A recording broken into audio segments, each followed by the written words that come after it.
দেশ শ্রোতা স্বাগত জানাচ্ছি আমি ফখরুল ইসলাম। নির্ধারিত সময়ে নির্বাচন, একদিনও দেরি নয় জানালেন প্রধান উপদেষ্টার প্রেস সচিব। কিছুদিনের মধ্যে নির্বাচনের সময় ঘোষণা করা হবে। গণ অভ্যুত্থানের প্রত্যাশা অনুযায়ী গেল এক বছরে শতভাগ কাজ করতে পারেননি বলে জানালেন আইন উপদেষ্টা আসিফ নজরুল। দেশের রাজনৈতিক অস্থিরতা অস্বীকার করার উপায় নেই বলে জানালেন বাংলাদেশ ব্যাংক গভর্নর। নির্বাচনের তফসিল ঘোষণার আগে নিরপেক্ষ মাঠ প্রশাসন সাজানোর কাজ চলছে। আজই শেষ হচ্ছে সংস্কার ঐকমত্য কমিশনের আনুষ্ঠানিক আলোচনা, জানালেন কমিশনের সহসভাপতি আলী রিয়াজ। সংলাপ শেষ, নির্বাচন দেরিতে হলে কার লাভ, এই শিরোনামে আজ আমরা কথা বলতে আমার সঙ্গে স্টুডিওতে আলোচনা এবং বিশ্লেষণের জন্য দুজন অতিথি আছেন। আমি একটু পরিচয় করাতে চাই। আমার সঙ্গে আছেন আজিজুল বারী হেলাল, তথ্য সম্পাদক বিএনপি, এবং আছেন ডক্টর স্নিগ্ধা রেজওয়ানা, সহযোগী অধ্যাপক জাহাঙ্গীরনগর বিশ্ববিদ্যালয়। দুজনকে স্বাগত জানাচ্ছি। আমি একটু প্রথমে জনাব আজিজুল বারী হেলাল, আপনার কাছে একটু আসি। গণঅভ্যুত্থানের প্রত্যাশা অনুযায়ী শতভাগ কাজ করতে পারেনি, এই কথাটা আইন উপদেষ্টা বলেছেন, এবং আজকে প্রধান উপদেষ্টার প্রেস সচিবও বলেছেন যে নির্ধারিত সময়ে নির্বাচন, একদিনও দেরি করবেন না। নির্বাচন নিয়ে যে সংশয় সেটি তো দূর হয়েছে নিশ্চয়ই, কি বলবেন? ধন্যবাদ আপনাকে। এমন একটা কমপ্লেক্স ইস্যু যে একদিকে বলছে যে নির্ধারিত সময়ের মধ্যে নির্বাচন হবে, আর একদিকে বলছে যে শতভাগ কাজ করতে পারিনি প্রত্যাশা অনুযায়ী। আবার প্রথমে আমরা যেটা জানি যে ডক্টর ইউনূস বলেছিলেন যে একটা ঐতিহাসিক নির্বাচন। ঐতিহাসিক অর্থ কি ইতিহাসে লেখা থাকবে, না এর কোনো তাৎপর্য যে ফ্রি অ্যান্ড ফেয়ার ইলেকশন, ইতিহাসের সেরা নির্বাচন করবেন বলছেন? ইতিহাসের সেরা নির্বাচন, তাই তো? কোন অংশটা সেরা হবে? নির্বাচনের অনুষ্ঠানটা দেখতে সুন্দর, ভালো, অনেক লোক ভোট দিল, তারপরে ওইটা নাকি যে যেই ব্যক্তিটি ভোট দিবে সে তার পছন্দের ব্যক্তিকে নির্ভয়ে নির্বিবাদে ভোটটা দিতে পারলো কিনা, দ্যাট মিনস একটা পার্টিসিপেটরি ইলেকশন। এটা হলে ঐতিহাসিক নির্বাচন, সেরা নির্বাচন, এটা জাতি আশা করে। এটাই আমাদের অভ্যুত্থানের মূল চেতনাও ছিল এইটা। কিন্তু এখন যদি আমরা দেখলাম যে এই নির্বাচনকে তারিখ ঘোষণা নিয়ে সরকার দীর্ঘদিন বিভিন্ন রকম কথাবার্তা বলছে, সেই এবং এই নির্বাচনকে প্রতিবন্ধকতা করার জন্য দেখবেন বিভিন্ন মহল, বিভিন্ন রাজনৈতিক দল, তারা বিভিন্ন রকম বয়ান বা ন্যারেটিভ তৈরি করছে নির্বাচন এবং আপনার সংস্কার, বিচার, এগুলো সব মুখোমুখি দাঁড়, এগুলো অনেক এসব মুখোমুখি দাঁড় করেছিল, অনেক কথা হয়েছে। এখন আমার বক্তব্য যে নির্বাচন যে অনুষ্ঠিত হবে আমরা সবাই আশাবাদী এবং এর ফলে বাংলাদেশের গণতন্ত্র প্রতিষ্ঠিত হবে, কিন্তু যেই সরকারটি ক্ষমতায় আসবে সেই সরকারটিকে দুর্বল একটি সরকার করার যে পরিকল্পনা আঁটা হচ্ছে, বিশেষ করে ঐকমত্য কমিশন আর দুটি রাজনৈতিক দল, যেমন বর্তমান সরকার জামাত এবং এনসিপি নিয়ন্ত্রিত বা নেতৃত্বাধীনের সরকার, এটাকে বলা হয় জামাত এনসিপি লেড গভর্নমেন্ট। এখন এই গভর্নমেন্টের ভিতরে আরেকটি অংশ এবং এই দুটি রাজনৈতিক দল যে সমস্ত বয়ান এখন শুরু করেছে, যে যেমন জুলাই সনদে সিগনেচার করবে না, জুলাই সনদটা তুললই কিন্তু এনসিপি, এখন তারা বলছে জুলাই সনদে সিগনেচার করবে না। আমার বক্তব্য যে জুলাই সনদটা কি আমাদের এই গণ অভ্যুত্থানের জন্য খুবই গুরুত্বপূর্ণ, এর প্রয়োজনীয়তাটা কি? হ্যাঁ, যদি যে প্রয়োজনীয়তা সেটা আমি দেখলাম যে আমাদের জুলাই গণ অভ্যুত্থান, মানে বিশেষ করে 24-এর গণ অভ্যুত্থান কোন প্রেক্ষাপটে হয়েছে এবং আমাদের কি কি কমিটমেন্ট, সেই কমিটমেন্টগুলো কি ডিক্লেয়ার হবে না এর কোনো লিগাল ফ্রেম হবে, এইটা নিয়ে এখন ঝুলে আছে। লিগাল ফ্রেম হতে গেলে তো সংসদ প্রয়োজন, তাই না? সংসদ ছাড়া লিগাল একমাত্র রাষ্ট্রপতি অর্ডিন্যান্স দিতে পারে, এগুলো আইনি ব্যাখ্যা। কিন্তু আমার বক্তব্য হলো যে আগামী সরকারকে দুর্বল করার যে প্রক্রিয়া চলছে, যেমন নির্বাহী বিভাগকে কোনোভাবে বেঁধে ফেলতে হবে যাতে নির্বাহী বিভাগ দেশ পরিচালনা করে। লেজিসলেটিভ এবং জুডিশিয়ারি কিন্তু অন্য আর দুটি স্তম্ভ, কিন্তু মূল রাষ্ট্রটি পরিচালনা করে কিন্তু নির্বাহী বিভাগ। সেই নির্বাহী বিভাগকে বেঁধে ফেলানোর একটা পরিকল্পনা শুরু হয়েছে এবং বলছো। তারপরও দেখবেন যে বিএনপি এইসব বিষয়ে কতটা কলডিয়াল, কতটা আন্তরিক, যে পৃথিবীর কোথাও যে প্রধানমন্ত্রীর মেয়াদকে কার্টেল করার পৃথিবীর একটা দেশ দেখাতে পারবে না যে প্রধানমন্ত্রীর মেয়াদকে লিমিটেড করে, এই একমাত্র দেশ বাংলাদেশ যেখানে প্রধানমন্ত্রীর মেয়াদকে কার্টেল করা আছে। বিএনপি এটা যে মেনে নিল, দ্যাট মিনস যে দেশ জনগণ এর স্বার্থে এবং দেশপ্রেম দেখিয়ে যেতে দেশের সব বিভিন্ন রাজনৈতিক দল চাচ্ছে যে এইটা হলে অন্তত নির্বাচনের দিকে দেশটা যাবে। নির্বাচনের দিকে দেশটা না গেলে তখন আমাদের দেশে যে আনসার্টেনিটি তৈরি হবে, যে অন্য একটি রাষ্ট্রের ক্লায়েন্ট স্টেটে পরিণত হবে এবং বাংলাদেশে পরাজিত মাফিয়াদের রাজনৈতিক বয়ান প্রতিষ্ঠিত হবে, এই সমস্তকে পরাজিত করবার জন্য বিএনপি দেখেন ঐক্যমত কমিশনের সাথে আমাদের অনেক ইডিওলজির সাথে সাংঘর্ষিক, তারপরেও আমরা অনেক বিষয়ে ঐক্যমত হয়েছি। কিন্তু এখন আমি দেখছি যে অন্য দুটি রাজনৈতিক দল, বিশেষ করে এনসিপি, যারা একটা স্বতন্ত্র রাজনৈতিক দল হয়ে উঠতে পারত এবং বাংলাদেশে যে রাজনৈতিক শূন্যতা তৈরি হয়েছিল আওয়ামী লীগ এর পরাজয়ের ফলে, বিদায়ের ফলে, সেই শূন্য স্থানে কিন্তু তারা ইজিলে তারা একটা রাজনৈতিক প্রোগ্রামস বা ইডিওলজি দাঁড় করিয়ে তাদের রাজনৈতিক একটা বাংলাদেশের দ্বিতীয় বৃহত্তম রাজনৈতিক দল হয়ে উঠতে পারত।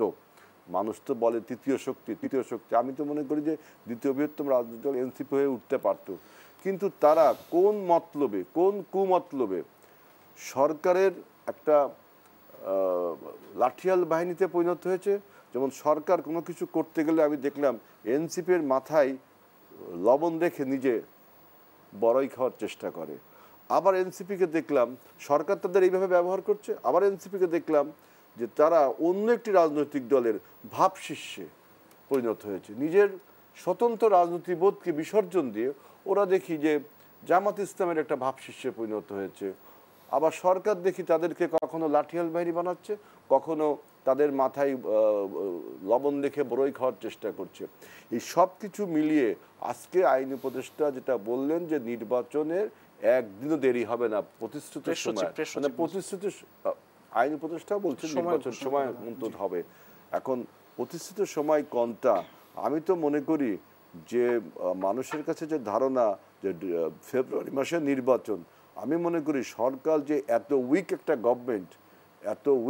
গভর্নমেন্ট এবং এই গভর্নমেন্টের প্রশাসন এবং আইন শৃঙ্খলা রক্ষাকারী পরাজিত শক্তিদের একটা তারা স্যাচুরেটেড হয়ে রয়েছে, মানে ব্যাধির মতো ছড়িয়ে আছে পরাজিত শক্তি। সুতরাং এই উইক গভর্নমেন্ট আপনার বাংলাদেশকে আবারও যদি টালমাটাল করে তোলে তাদের উইক গভর্নেন্সের ফলে, তাহলে কিন্তু নির্বাচন একটা অনিশ্চয়তার দিকে চলে যাবে। এই জন্য যত তাড়াতাড়ি সম্ভব ডিসেম্বরের আগেই আপনার শিডিউল ঘোষণা করে নির্বাচনের তারিখ ঘোষণা করলে দেখবেন বাংলাদেশে অনেক সমস্যার সমাধান হয়ে যাবে। ধন্যবাদ। আমি একটু ডক্টর স্নিগ্ধার জন্য আপনার কাছে আসি। গণঅভ্যুত্থানের প্রত্যাশা শতভাগ পূরণ করতে পারেনি, আইন উপদেষ্টা বলছেন। আসলে প্রত্যাশা পূরণে বাধা কি ছিল? এই সরকার তো সবচেয়ে বেশি সমর্থন নিয়ে, বেশিরভাগ রাজনৈতিক দলের সমর্থন নিয়ে তারা আছে। আপনাকে ধন্যবাদ ফখরুল এবং আমার সহালোচককে অনেক শুভেচ্ছা। প্রত্যাশা পূরণ করতে পারেনি, কথাটা না বলে যদি বলতো যে আমরা গণঅভ্যুত্থানের প্রত্যাশাটা বুঝে উঠতে পারিনি, তাহলে সবচেয়ে ভালো হতো। আপনি যদি আমাকে বলেন, মানে বক্তব্যটা একটু এডিট করা দরকার ছিল। তার কারণ আপনার গণঅভ্যুত্থান, এই যে জুলাই গণঅভ্যুত্থান, সেটা তো একটা ইনসিডেন্ট না শুধু। তার পরবর্তীতে যখন আপনি ঢাকার রাস্তাটা, শুধু জুলাই মাসে 5ই আগস্টের পরবর্তীতে মানুষের দেখেন একটা রাষ্ট্র কিন্তু চলেছে, কোনো পুলিশ প্রশাসন ছাড়া কিন্তু চলেছিল 5 থেকে 8 তারিখ পর্যন্ত, তাই না? কিছু নাই, নাথিং। সেই সময়টাতেও মানুষের মধ্যে যেই প্রত্যাশার বীজ ছিল, স্বপ্ন ছিল, ভাবনা ছিল যে আচ্ছা ভীষণ রকমের কিছু নতুন, মানে কিছুটা তো একটা নতুন কিছু হবে। হ্যাঁ হয়েছে, নয়া বন্দোবস্তর নামে আমরা অনেক কিছু নতুন নতুন শিখেছি, নতুন নতুন জেনেছি। কারণ এর আগে তো কখনো বাংলাদেশে এইভাবে মবক্রেসি দেখা যায়নি। এখন জুলাইয়ের প্রত্যাশা তো মব না, জুলাইয়ের প্রত্যাশা তো এরকম না যে রাষ্ট্রীয় পক্ষের কোনো একজন গুরুত্বপূর্ণ ব্যক্তি বলবেন মব হচ্ছে প্রেশার গ্রুপ। এটা তো জুলাইয়ের প্রত্যাশার সাথে মানে যায় না। যে কারণে আমি আপনাকে বলেছি প্রত্যাশা বুঝে উঠতে পারিনি যে প্রত্যাশাটা কি। জুলাইয়ের প্রত্যাশা কি কেবল পলিটিক্যাল পার্টির সংস্করণ, বা রাষ্ট্র পরিচালনা কে করবে, ক্ষমতার ব্যবহার কতটুকু হবে, ততটুকুই কি জুলাইয়ের প্রত্যাশা ছিল? না, ছিল না। জুলাইয়ের প্রত্যাশা ছিল ইনস্টিটিউশনগুলোর স্বাধীনতা, পরিবর্তন, যেগুলো নিয়ে কখনো কোনো প্রশ্নই করা হয়নি। জুলাইয়ের প্রত্যাশা ছিল আপনার, আপনি দেখেন যতগুলো কমিশন গঠন করা হয়েছে, প্রতিটা কমিশন হচ্ছে পলিটিক্যাল পিপুলের স্বার্থে সংশ্লিষ্ট কমিশন। নির্বাচন কমিশন, সংবিধান কমিশন, যা কিছু মানে আপনি যা কিছু দেখবেন, এখানে শিক্ষা কমিশন আছে, এখানে স্বাস্থ্যের সিন্ডিকেটের কমিউনিকেশন আছে, স্বাস্থ্য তো একটা, হেলথ তো একটা মারাত্মক প্রবলেম, এখানে চিকিৎসা বিষয়ক কমিশন আছে, এখানে খাদ্যে ভেজাল, এই সকল কিছু আছে, নাথিং, কিচ্ছু নাই। উপরন্তু এখানে কি হয়েছে, নাগরিকের যে জানমালের নিরাপত্তা ছিল, হ্যাঁ, প্রত্যাশার কথা তো বাদ, শুধু নাগরিকের জানমালের নিরাপত্তা যদি শুধু দিতে পারত, তাহলেও জুলাই যে একটা স্বপ্ন ছিল, সেই স্বপ্নটাকে দুঃস্বপ্নে পরিণত করার দায়ভার নিতে হবে এই গভর্নমেন্টকে, নিতে হবে পলিটিক্যাল পার্টিগুলোকে, এবং নিতে হবে আমাদের কি বলবো, আমাদের সেনাবাহিনী, আমাদের আইনশৃঙ্খলা বাহিনী, তাদেরকে। জুলাইকে ব্যর্থতাতে পরিণত করার ক্ষেত্রে এদের সবার অবদান আছে। জুলাই যেখানে সাধারণ মানুষের পার্টিসিপেশনের গণঅভ্যুত্থান ছিল, সেই পার্টিসিপেশনের গণঅভ্যুত্থান আমি জানলাম না কবে কখন আমি মেটিকুলাসলি প্ল্যানের অংশ হয়ে উঠলাম, আমি জানলাম না আমার মাস্টার প্ল্যানকে, কখন এখানকার মাস্টার প্ল্যান হয়ে যায় মাহফুজ আলম, কখনো মাস্টার প্ল্যানার হয়ে যায় জামাতের আমির শফিক আলম, কখনো মাস্টার প্ল্যান হয়ে যায় জনাব তারেক রহমান। এভাবে তো পরিচয় করে দেওয়া হয় না। জুলাই এটা না, জুলাই জনগণের ছিল। জুলাইয়ের কোনো মাস্টার প্ল্যান যদি থেকে থাকে, সেটা আপনাদের পলিটিক্যাল, প্রত্যেকটা মানুষের পলিটিক্যাল পার্টির পলিটিক্স থাকবে, কিন্তু সেটিকে আপনি জনগণের চাওয়া পাওয়া, জনগণের পার্টিসিপেশন, সেটার থেকে যখন আপনি বিচ্ছিন্ন করে দিয়েছেন, সেদিন সেই মুহূর্তে জুলাই ব্যর্থ হয়ে গেছে। জি, ধন্যবাদ। আমি একটু আবারও যেতে চাই জনাব আজিজুল বারী হেলাল। ঐক্যমত কমিশনে আজই তাদের শেষ বৈঠক হওয়ার কথা এবং সেটি এখনও চলছে, এবং যিনি সহসভাপতি তিনি বলছেন যে নির্বাচনের আগে মাঠ প্রশাসন ঢেলে সাজানোর কাজ চলছে। ঐক্যমত কমিশনের ঐক্যমত আসলে কতটা হলো রাজনৈতিক দলগুলোর মধ্যে? আমরা এর আগেই দেখেছি যে জুলাই সনদের যে খসড়া চূড়ান্তর ব্যাপারে কেউ দ্বিমত পোষণ করছিলেন, গত দুদিন আগেও আমরা লক্ষ্য করেছি জামাত এবং এনসিপি আপত্তি জানিয়েছিলেন। হ্যাঁ, সেই জন্য বলছি যে যারা আপত্তি জানাচ্ছে তারা যদি বাংলাদেশের গণতন্ত্র পুনঃপ্রতিষ্ঠার ব্যাপারে আন্তরিক হয়, তাহলে নিশ্চয়ই যে সমস্ত বিষয়ে আমরা বিএনপি বলেছি যে সমস্ত প্রস্তাব সরকার দিয়েছে, আমি দেখলাম প্রায় 810টার মতো প্রস্তাবের মধ্যে বিএনপি 700টির মতো প্রস্তাব, 600টি কতটির প্রস্তাবে বিএনপি ঐক্যমত এবং আংশিক ঐক্যমত হয়েছে। অন্য এবং লিটারেচার আকারেও বিএনপি অনেক আপনার ঐক্যমত কমিশনের সাথে কাছে প্রস্তাব দিয়েছে, তাদের প্রস্তাব আলোচনা করেছে। অন্য রাজনৈতিক দল আমি দেখলাম বিক্ষিপ্তভাবে কিছু কথাবার্তা বলছে, কোনো রিটেন ডকুমেন্ট বা লিটারেচার আকারে কোনো ডকুমেন্ট এরকম কোনো কিছু দিচ্ছে আমি ঐক্যমত কমিশনের সাথে দেখলাম না। অর্থাৎ তাদের যে রাজনৈতিক গণতন্ত্র পুনঃপ্রতিষ্ঠার ব্যাপারে তাদের অনেক অনীহা, এইটা একটা আলোচনা হবে। আমি একটু এইটা বলতে চাচ্ছি যে বারবার বলছেন জুলাইয়ের প্রত্যাশা, জুলাইয়ের প্রত্যাশা ছিল কি? এটা চাকরি, ডোন্ট টেক ইট আদারওয়াইজ। জুলাইয়ের প্রত্যাশা কি? যদি কোটা মানে চাকরি পাওয়ার জন্য ওই যে কোটা সিস্টেম বাদ দিয়ে সবাই যাতে চাকরি পায়, এটাই তো জুলাই অভ্যুত্থান শুরু হলো তো এইখান থেকে, কোটা বিরুদ্ধে আন্দোলন থেকে। তাহলে জুলাইয়ের প্রত্যাশা তাহলে হচ্ছে যে একটি চাকরি যদি পাওয়া যায়, সবাই মিলে সবাই যদি চাকরি পায় বৈষম্য না দেখিয়ে সমতার ভিত্তিতে, তাহলে জুলাইয়ের প্রত্যাশা পূরণ হলো। কিন্তু আমরা তো জুলাইকে এইভাবে দেখি না। জুলাইয়ের পটভূমি রচিত হয়েছে দীর্ঘ 17 বছরের একটা আন্দোলন এবং সংগ্রামের পরে। অর্থাৎ 24-এর গণ অভ্যুত্থানের যে প্রত্যাশা, সেই প্রত্যাশাকে যদি আপনি প্রাপ্তির আলোয় দেখতে চান যে কি কি প্রাপ্তি হলো, সেই প্রাপ্তির আলোয়, তাহলে আমাদের এই 24-এর গণ অভ্যুত্থান আমার কাছে বেহাত হয়ে গেছে। আবার যদি প্রাপ্তির আলোয় যে প্রত্যাশা কি ছিল আমাদের, তাহলেও দেখব যে আমাদের এই 24-এর গণ অভ্যুত্থান বেহাত হয়ে যাচ্ছে। এই জন্য বেহাত হয়ে যাচ্ছে যে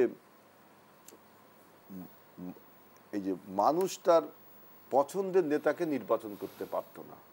যদি এই জিনিসটাকে আমরা সংস্কার করতাম যে মানুষ তার পছন্দের নেতাকে নির্বাচন করবে এবং প্রত্যেক 5 বছর পর পর নির্বাচনটা অনুষ্ঠিত হবে, তাহলে দেখবেন যে যত কথাবার্তা বলা হচ্ছে এখন বিভিন্ন সংস্কার, রাষ্ট্র মেরামত, এই যে বিভিন্ন সংবিধিবদ্ধ প্রতিষ্ঠানের নিয়োগ বাছাই, কত কিছু বলা হচ্ছে না, দেখবেন সংসদ যদি প্রতি 5 বছর পর পর সংসদগুলো অনুষ্ঠিত হয় এবং মানুষ তার পছন্দের ব্যক্তিকে ভোট দিতে পারে, তাহলে তার অনেক সমস্যার সমাধান হয়ে যায়।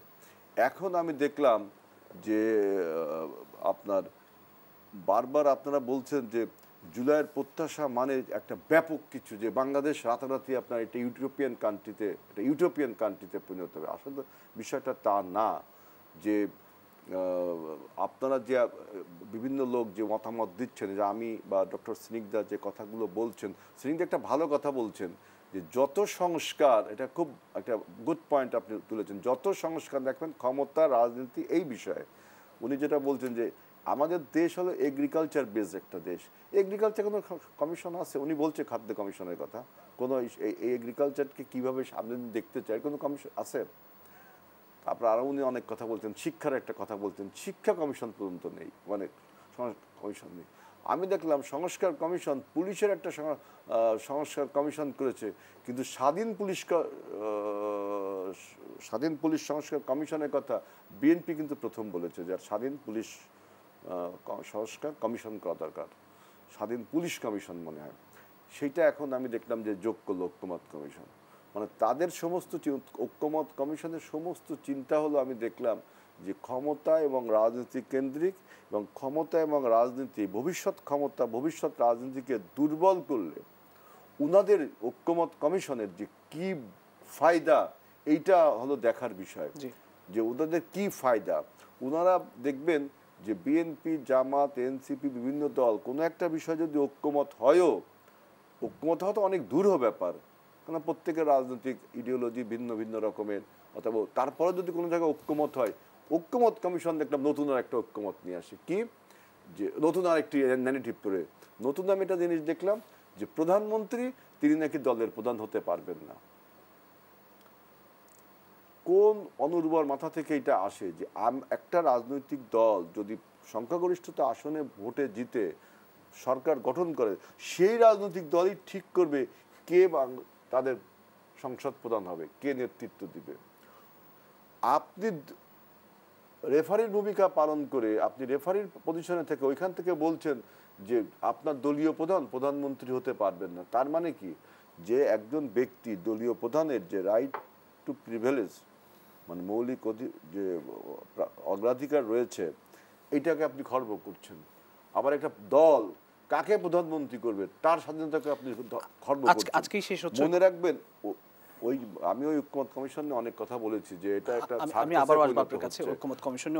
আজকে শেষ হচ্ছে ঐক্যমত কমিশনের বৈঠক, দীর্ঘ যে বৈঠকের পর, এবং কতটা ঐক্য হলো আসলে শেষ পর্যন্ত, নাকি গণতন্ত্র অগ্রযাত্রা ব্যাহত হওয়ার কোনো সংখ্যা আপনি দেখেন? আমি মনে করি যে ঐক্যমত কমিশন, আমি প্রশ্নটি রেখে আমি একটু বিরতি যেতে চাই। প্রিয় দর্শক, দেশ সন্ধানী একটি ছোট্ট বিরতি, ফিরছি একটু পর, সঙ্গেই থাকুন।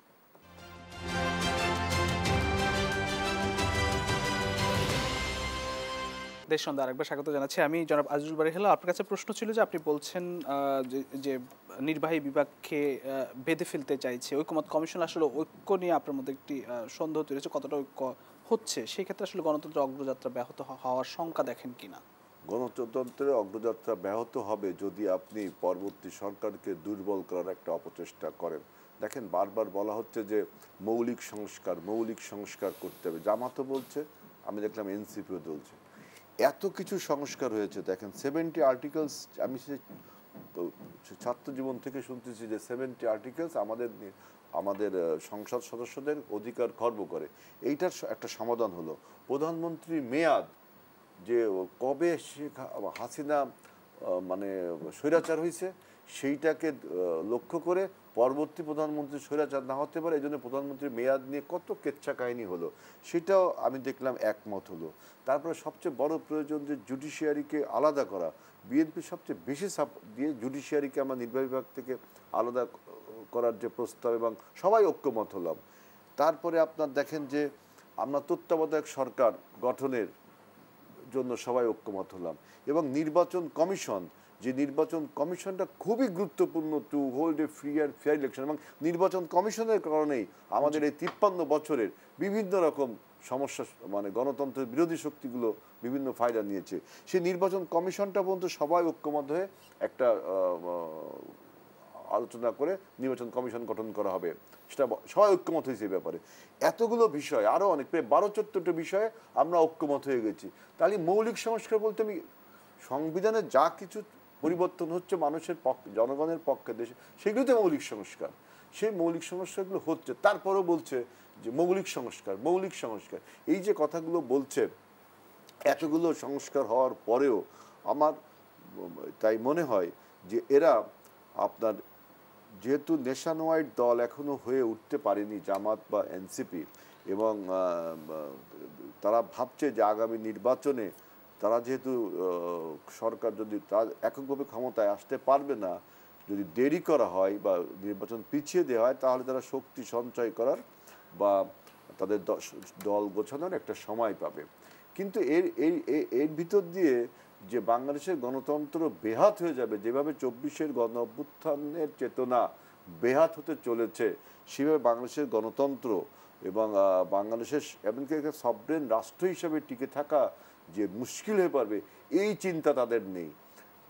পরবর্তী সরকারকে যদি আপনি দুর্বল করেন, নির্বাহী বিভাগ সরকারটা পরিচালনা করে, সেই নির্বাহী বিভাগকে আপনি বিভিন্নভাবে আষ্টে পৃষ্ঠে বেঁধে রাখতে চাচ্ছেন। আমরা তো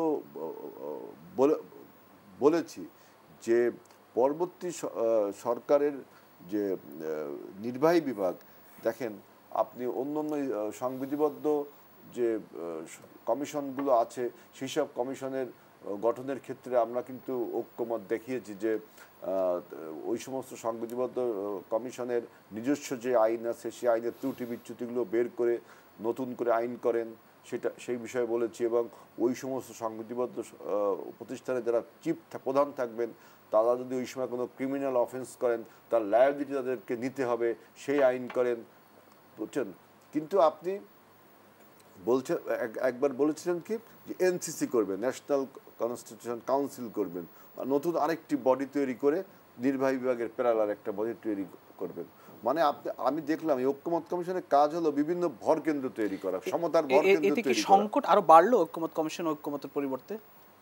এখন শোনেন, এই সমস্ত আলাপ আলোচনা যাই সংকট যদি বাড়েও, এটা র্যাটিফাই করবে কিনা, অ্যাপ্রুভাল করবে কিনা, যা আলোচনা হয়েছে, কেউ নোট অফ ডিসেন্ট দিয়েছে, কেউ ঐক্যমত হয়নি, কেউ কিছু জুলাই সনদে কেউ স্বাক্ষর করবে, কেউ করবে না, কেউ নোট অফ ডিসেন্ট, বিএনপি অনেক জায়গায় নোট অফ ডিসেন্টও দিচ্ছে, এই সব যাই কিছু করে, এগুলো সব তো স্কলার মতামত।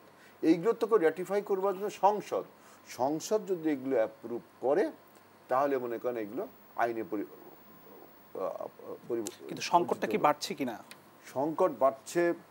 যদি নির্বাচন অনিশ্চয়তার দিকে চলে যায়, তাহলে তো সংকট তো দূরের কথা, সংকটে বিপর্যস্ত হয়ে যাবে দেশ। সুতরাং যেহেতু আজকে আপনার আইন উপদেষ্টা এবং প্রেস উইং থেকে নির্বাচনের ব্যাপারে একটা পজিটিভ ইঙ্গিত দেখা আছে, সেখানে আমি মনে করি যে ভবিষ্যৎ সংকট কমবে।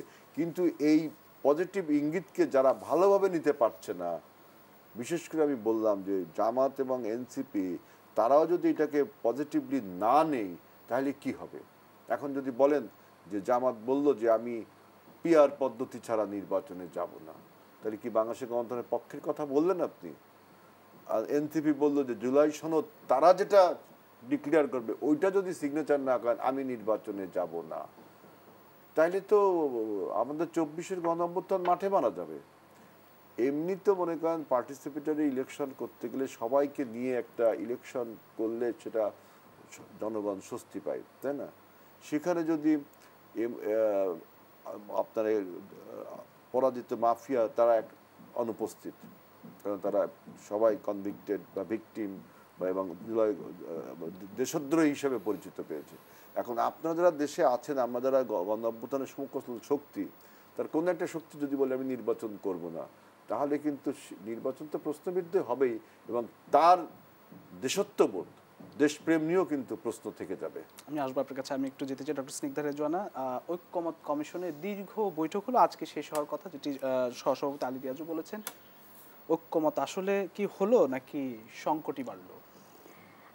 ঐক্যমতের কমিশনের সবচেয়ে ভালো দিকটা হয়েছে, আসলে বহুদিন মানুষ সংসদ দেখেনি, বাংলাদেশের মানুষ সংসদে ওয়াকওভার দেখেনি, বাংলাদেশের মানুষ সংসদের এই বাকবিতণ্ডা দেখেনি। ঐক্যমত কমিশনের সবচেয়ে সুন্দর দিক হচ্ছে অনেক দিন পরে মানুষ যারা ফলো করেছে, আমাদের মতো সাধারণ মানুষরা, আমরা একটা চার্ম পেয়েছি বিকল্প সংসদ ব্যবস্থার মতো। কিন্তু সংকট হয়েছে যে আসলে বাংলাদেশের মানুষ হিসেবে আমি আসলে মানে যখন দেখছিলাম তখন বোঝার চেষ্টা করছিলাম যে এটা তো একটা আলাপ করেছেন আপনি আপনি এখন এই আলাপে কে যে জয়ী হলো এটা তো বুঝতে পারলাম না। মানে আপনি যে একটা সিদ্ধান্তে উপনীত হবেন, সিদ্ধান্তে উপনীত হওয়ার জন্য তো আগে একটা প্রসেস কি। আমরা সাধারণত এই ধরনের বিতর্কে দেখেছি সংসদে বুঝি যেটা হয় যে হ্যাঁ ভোট জয়যুক্ত হয় বা কিছু, এখানে তো এই জিনিসটা হলো না। তাহলে এখানে আপনি ঐক্যমতে পৌঁছাতে পারেন শুধুমাত্র ওই কতগুলো বিষয়, মীমাংসিত বিষয়ে যেখানে কোনো পার্টির কোনো অবজেকশন আসেনি, কেবল এবং কেবল অতটুকু বিষয়ে কিন্তু আপনি ঐক্যমত হতে পারেন। আরও মজার ব্যাপার, ঐক্যমত কমিশনে এমনও হয়েছে, হেলাল ভাই বললেন বটে, মানে আমি শুনেছিলাম যে পিআর পদ্ধতি নিয়ে কিন্তু ঐক্যমত কমিশনের সিদ্ধান্ত হয়ে গিয়েছিল যে এটা সম্ভব না, বিকজ পিআর পদ্ধতি জিতে গেলে আপনার সংবিধান পরিবর্তন করতে হবে, এটা একটা লেন্থি প্রসেস এবং পিআর পদ্ধতি হবে না। অল অফ এ সাডেন সেটা বাইরে এসে এমন হলো যে পিআর পদ্ধতির আলাপটা আবার জনপ্রিয় পপুলিস্ট একটা টক হয়ে উঠলো। তাহলে এই যে অভ্যন্তরীণ আলাপের জটিলতাগুলো, তাহলে ঐক্যমত কমিশনে ঐক্যমতে পৌঁছানো তো দূরের কথা, উল্টা বিভেদের, যেটা ভালো দিক আবারও বলছি, বিভেদের জায়গাগুলা আমাদের সামনে আছে। অর্থাৎ এই বিষয়ে মানুষ দ্বিমত পোষণ করছে। আপনার মনে আছে একটা ফেসবুকে একটা কার্ড ঘুরছিল, সম্ভবত এটাও কোনো একটা পলিটিক্যাল পার্টি সরাচ্ছিল, যে এখানে কে কে মত চাচ্ছে আর কে কে এই বিষয়ে দ্বিমত করছিলেন। এইরকম কোনো একটা কার্ড হয়তো বা আমরা অচিরেই আরেকটা কার্ড পেতে যাচ্ছি, যেখানে আমরাও জনগণ হিসেবে জানতে পারবো যে ওই ঐক্যমত কমিশনে যে বিষয়গুলো আলোচনা হয়েছে তার মধ্যে কোন কোন পার্টি কোন কোন বিষয়ে মত দিয়েছেন আর কোন কোন বিষয়ে মত দেননি। এখন পরবর্তী সময় যদি এটা হয়ে যায়, এটা কিন্তু খুব অ্যালার্মিং, পরবর্তী সময় যদি এটা হয়ে যায়, ধরেন পিআর পদ্ধতিতে এক বিএনপির মতো একটি পার্টি বলল যে আমরা পিআর পদ্ধতিতে যাব না, কিন্তু যত ইসলামিক পার্টিগুলো আছে, জামাত ইসলামী, এনসিপি, তারা সবাই মিলে বলল যে আমরা পিআর পদ্ধতি চাই। এবং ঐক্যমত কমিশনে মানুষ মনে করলো যে যেহেতু এতগুলো পার্টি বলেছে সেহেতু বিএনপির কথাটা এখানে জাস্টিফাইড না, যেহেতু এতগুলো পার্টি এই বিষয়ে মত দিয়েছে পিআর পদ্ধতিতে চাই, তাহলে আমরা পিআর পদ্ধতিতেই যাব। আর পিআর পদ্ধতিতে যেতে গেলে আমাদের সংবিধান পরিবর্তন করতে হবে, তখন আমরা সংবিধান পরিবর্তনের ধারায় আরও নির্বাচনকে প্রলম্ব করব। মানে একটা কিন্তু এখানে আরেকটার সাথে কানেক্টেড। এই রাজনীতিকে আপনি কিভাবে মোকাবেলা করবেন? নাগরিক হিসেবে তো এই রাজনীতিকে মোকাবেলা করা আমাদের পক্ষে সম্ভব না, এই রাজনীতিকে রাজনীতিবিদদের মোকাবেলা করতে হবে। কাজে সেখানে কিন্তু একটা পলিটিক্স তৈরি করা হয়েছে। ঐক্যমত কমিশনের দ্বিমতের বিষয়গুলা ভীষণ রকমের পলিটিক্যাল, প্রথম কথা হচ্ছে এটা। এবং এখানে আপনি দেখবেন এটার সাথে কেন্দ্র করে কিন্তু জুলাই সনদের ব্যাপারটাও আছে। জুলাই সনদ নিয়ে আপনার কি সাইন হবে, জুলাই সনদে কি বলা হবে, বলা হচ্ছে ঐক্যমত কমিশনের যে বিষয়ে মানুষ ঐক্যতে পৌঁছাবে সেটা জুলাই সনদে লেখা হবে। যেহেতু তারা ওই বিষয়ে ঐক্যতে পৌঁছাতে পারেনি, সেহেতু এখন কি বলছে, এনসিপি বলছে যে সে জুলাই সনদে সাইন করবে না, বলছে না, জামাত ইসলাম বলছে সে জুলাই সনদে সাইন করবে না। তাহলে এটা কি জনমনে বিভ্রান্তি তৈরি করছে। আর এই বিভ্রান্তি সকল কিছুর মূলে হচ্ছে আমাদের নির্বাচনের ব্যবস্থাটা আসলে মূল। প্রত্যেকটা পলিটিক্যাল, আমরা নাগরিকরা তো বোকা না, আমরা বুঝি যে এটার মূল টার্গেট হচ্ছে নির্বাচন। এবার আসে নির্বাচনটাকে কেন টার্গেট করা হলো? কারণ নির্বাচনেই তো টার্গেট, ক্ষমতার মূল কেন্দ্রবিন্দু, ক্ষমতার মূল কেন্দ্রবিন্দু। আমরা নাগরিকরা কিন্তু ইলেকশন চাই। আমরা নাগরিকরা যেহেতু আমাদের জননিরাপত্তার কোনো অবস্থান নাই, আমরা অনেক স্বপ্ন দেখেছিলাম যে আমাদের নিরাপত্তা তো অন্তত থাকবে, নিরাপত্তা তো স্বপ্ন না, অধিকার। পরে যখন দেখি যে আগে তো হাসপাতালে গেলে জানতাম অমুককে ফোন করলে বেড পাবো, এখন দেখি হাসপাতালে কাকে ফোন করলে বেড পাবো এটাও জানি না, পুলিশের কাছে কাকে বললে মামলা দিবে এটাও জানি না। এখন যখন এতই আনসিস্টেমেটিক সিস্টেমের মধ্যে আমি থাকি, তখন আমাদের মতো নাগরিকরা চায় যে নির্বাচন হোক। কিন্তু এবার শিক্ষক হিসেবে একটা কথা বলি, নির্বাচন হলে কি হবে? ধরেন আমি একদম বেস্ট পসিবল সিনারিওতে বলি, 28 তারিখে, মানে 28 তারিখ কথার কথা, মানে মনে করেন ফেব্রুয়ারি মাসে ইলেকশনটা হয়ে গেল, ঠিক আছে? তো ইলেকশন হয়ে গেল এবং আমি আরও ধরে নিলাম, আনুমানিক যে ধরে নিলাম সবচেয়ে বড় যে দলটি আছে বিএনপি ক্ষমতায় আসলো। বিএনপির হাতে কি আলাদিনের চেরাগ আছে, যিনি আছে যে বলবে হুকুম আমার আঁকা এন্ড সব কিছু সমস্যার সমাধান হয়ে যাবে? অসম্ভব।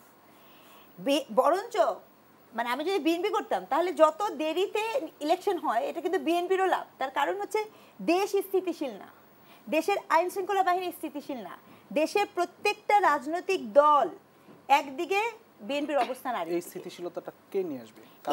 এই স্থিতিশীলতাটা নিয়ে আসার জন্য আসলে এক্সট্রিমলি ভাবে দরকার হচ্ছে আমাদের প্রত্যেকটা পলিটিক্যাল পার্টিকে তার স্বার্থ থেকে একটু হয়ে সরে আসা। এই স্থিতিশীলতা আনার with including Awami League, I repeat, including Bangladesh Awami League. কারণ বাংলাদেশ আওয়ামী লীগও এই অস্থিতিশীল পরিবেশ, এটা ছাড়া তার কোনো রাজনীতিই নাই।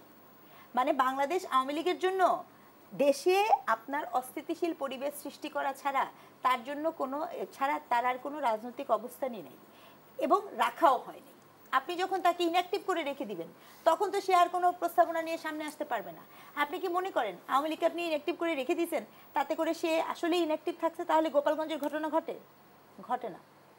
তার মানে এই অস্থিতিশীল পরিস্থিতির জন্য কিন্তু ইভেন আপনার আওয়ামী লীগের মতো পলিটিক্যাল পার্টিকেও কিন্তু আপনাকে ইনকর্পোরেট করতে হবে। এটা হচ্ছে প্রথম। দুই, দেশের আইন শৃঙ্খলা বাহিনী, দেশের যে আইন শৃঙ্খলা বাহিনী সেখানে শুধু আপনার পুলিশ না, সেনাবাহিনী বলেন, গোয়েন্দা সংস্থা বলেন, তাদেরকে হতে হবে। এবং তিন, যেটা না বললেই না, ভীষণ দুঃখ নিয়ে বলছি, এই ধরনের অদক্ষ এবং অনিরপেক্ষ, আমি আবার রিপিট করছি, অদক্ষ, আনস্কিলড এবং আপনার মোটেও ভীষণ রকমের পলিটিক্যাল, এরকম যদি অনিরপেক্ষ একটি দল, রাষ্ট্র পরিচালনার ভার যদি এরকম কোনো একটি সরকারের কাছে থাকে, যেখানে যিনি দায়িত্বে আছেন তার সক্ষমতাই নাই, কিভাবে দেশ পরিচালনা করবেন? তাহলে সেই ধরনের একটা নির্বাচন, মানে আপনি নির্বাচনের মতো একটা স্থিতিশীলতা বলেন, নির্বাচন বলেন, আমি আসলেই মনে করি না এই গভর্নমেন্টের সেই সক্ষমতা আছে। This government badly need to either incorporate some skillful people, তারা হয় কোনো দক্ষ লোককে ইনকর্পোরেট করুক, অথবা সবারই একটা এক্সিট রুট থাকা লাগে, সেই এক্সিট রুটটা নিশ্চিত করুক। ধন্যবাদ। আমি একটু বিরতি থেকে ফিরে এসে আবার আলোচনা করছি। প্রিয় দর্শকদের সঙ্গে আরো একবার বিরতি নিচ্ছি, ফিরছি একটু পর, সঙ্গেই থাকুন।